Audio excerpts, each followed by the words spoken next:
Good day po teachers, welcome back po dito sa Learning Pal kung saan po tayo nag-share ng latest DepEd news and updates and free learning resources. So teachers, ngayon po, ituturo po natin ngayon kung paano po tayo makakagawa ito pong trending at napakagandang mga chibi pictures na pwede po natin magamit sa ating classroom motivation or classroom reward sa ating mga students. So, una po is, ito po mga chibi pictures are very trending po ngayon sa Facebook and other platforms dahil nga po meron po itong personalized picture natin. At pwede po natin lagyan ng mga captions tulad po ng mga example po na makikita po natin sa screen.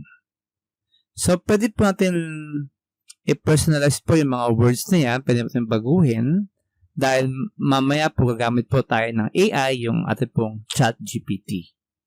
So, ano pong kailangan po para po tayo makagawa ng mga chibi pictures na katulad po nito na magaganda? So, katulad po natin as educators, nagbibigay po tayo ng mga motivational stamps, stickers, or rewards sa ating mga students. So, maganda po rito sa chibi pictures kung gusto po natin maging personalized yung ating reward or mga motivational stamps or stickers sa ating mga students, pwede po natin itong gamitin. Pwede po natin i-print sa sticker paper. So, ano po ba itong chibi? So, para meron po tayong background idea. Maliban po na alam po natin kung paano ito gumawa, ano po ba itong chibi? So, ito pong chibi, also known as super deformation, is a style of caricature originating in Japan and common in anime and manga where characters are drawn in an exaggerated way. Typically small and chubby with stubby limbs, oversized heads, and minimal details. So, pag tinapin po yung chibi sa internet, ito po yung mga lalabas na pictures. So, ang kailangan po natin para makagawa ng chibi ay, of course, kailangan po meron po tayong ChatGPT at siyempre po yung ating pictures. So, ito po yung aking pictures sa Learning Pal. At tayo po gagawa po ng mga chibi pictures. So, ano po mga steps? So, nakalagay po sa mga post, Kailangan lang po natin magbukas ng ating first. Kailangan po natin mag-open ng ating ChatGPT. At dun po sa ChatGPT ay kailangan po natin mag-upload ng ating picture or ating photo.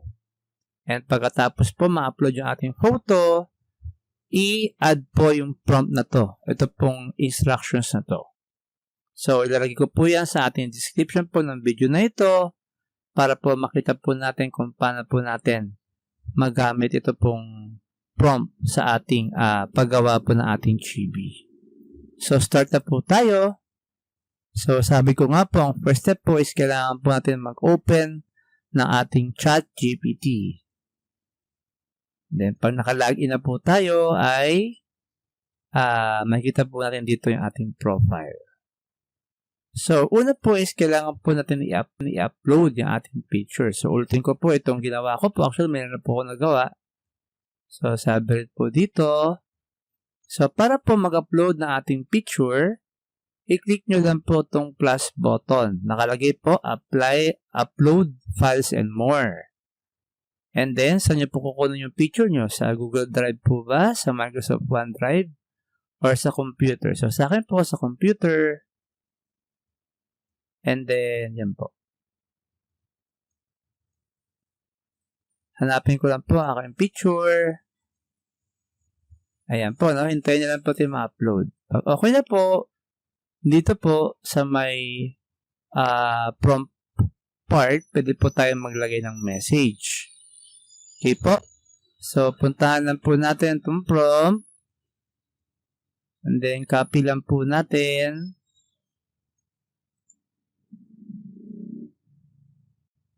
Then, balik po tayo sa ChatGPT. Then, i-paste lang po natin yan, teachers.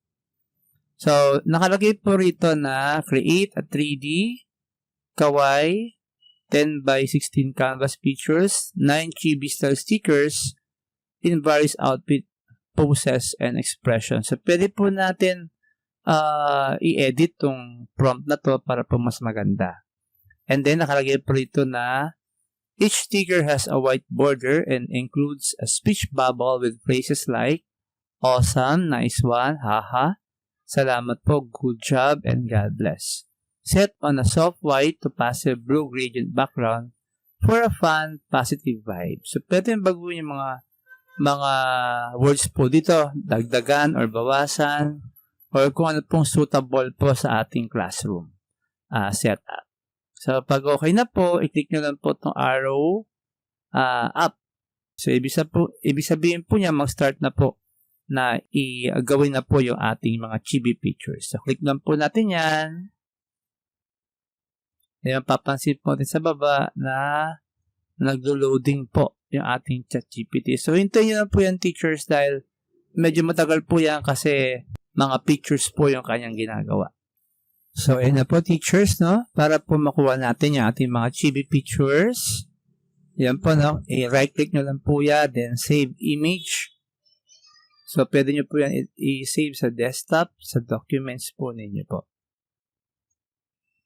So, yun lang po, teachers. So, sana po meron po kayo natutunan kung paano po gumawa ng napakaganda po mga chibi pictures na pwede nyo pong magamit, no, for your classroom setup. At kung gusto nyo po matutunan ng iba pa pong mga AI apps and applications, don't forget po to subscribe and hit that notification para updated po tayo kung meron po mga latest video about education. Yun lang po at maraming salamat!